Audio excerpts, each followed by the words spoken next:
అమరావతి రాజధాని outer ring road మొత్తానికి అయ్యే వ్యయాన్ని కేంద్ర ప్రభుత్వం భరించబోతా ఉంది. ఆ విషయం మనందరికీ తెలిసింది.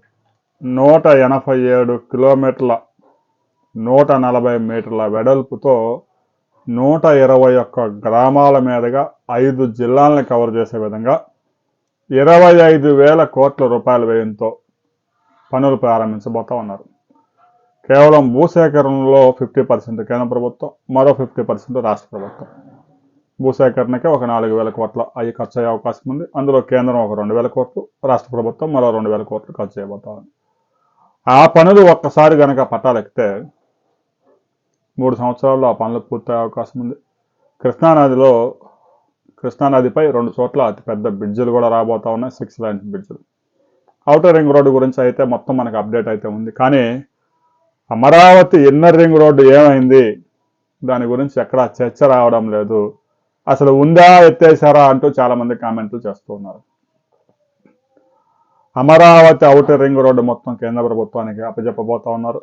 ఇప్పటికే 5 స్పెషల్ రెవెన్యూ ఆఫీసర్స్ను నియమించారు. జాయింట్ కలెక్టర్ రేంజ్లో భూసేకరణ కార్యక్రమం పెద్ద ఎత్తున ప్రారంభించబోతా ఉన్నారు. అలైన్మెంట్లో పెద్దగా మార్పులు లేవు. 1-2 ప్రాంతాల్లో నిర్మాణాలు రావడం వల్ల 2019 నుంచి 2024 దాకా వైసీపీ ప్రభుత్వం ఉన్నప్పుడు గిడ్డంగులు నిర్మించుకోవడానికి నిర్మాణాలకి అనుమతులు ఇచ్చారు. ఆ ప్రాంతాల్లో నిర్మాణాలు రావడంతో కొద్దిగా పక్క నుంచి వెళ్ళే అవకాశం ఉంది. ఇక అమరావతి ఇన్నర్ రింగ్ రోడ్డు దాదాపు 90 కిలోమీటర్ల ఇన్నర్ రింగ్ రోడ్డు రాబోయే 3 నెలల్లోనే పనులు ప్రారంభించబోతా ఉన్నారు. గతంలోనే డిపిఆర్ సిద్ధం చేశారు.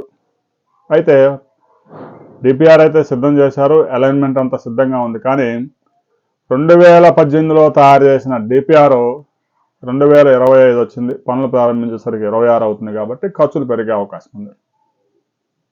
అయితే అలైన్మెంట్ మాత్రం చేంజ్ అవ్వదు. పనులు మరో 3 నెలల్లోనే ప్రారంభించబోతా ఉన్నారు. BOT పద్ధతిలో పనులు అప్పగించబోతా ఉన్నారు. Build, operate, transfer.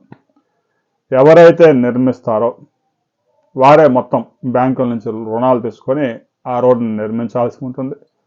ఆ తర్వాత 20 సంవత్సరాల పాటు దానిని నిర్వహించాల్సి ఉంటుంది. గోతులు పడ్డ, మెయింటెనెన్స్, రోడ్డు పక్కన ఉండే గ్రీనరీ కానీ, లైటింగ్ వ్యవస్థ కానీ, సీసీ కెమెరాలు కానీ అన్నీ వాళ్ళే చూసుకోవాలి. ఇందుకు గాను కొన్ని ప్రాంతాల్లో టోల్ గేట్స్ వస్తాయి, కొంత రెవెన్యూ జనరేట్ అవుతుంది. మిగతా గ్యాప్ ఏదైతే ఉందో రాష్ట్ర కేంద్ర ప్రభుత్వాలు ఫిల్ చేస్తాయి. ఇప్పటికే అలైన్మెంట్ క్లారిటీ ఉంది.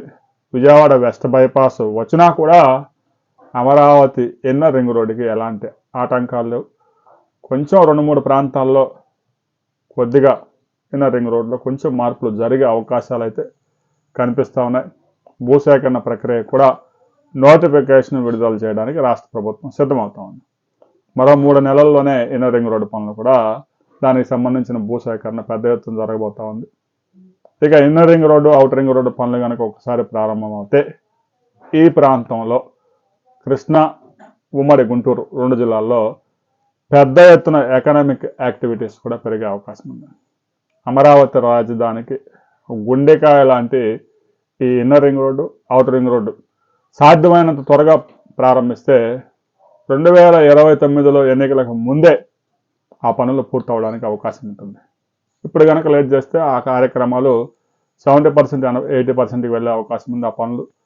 ఆ తర్వాత ఎన్నికల హడావుల్లో ఇబ్బంది అయ్యే అవకాశం ఉంది. అందుకే సాధ్యమైనంత త్వరగా పనులు ప్రారంభించేందుకు CRDA రాష్ట్ర ప్రభుత్వం సిద్ధమవుతా ఉంది.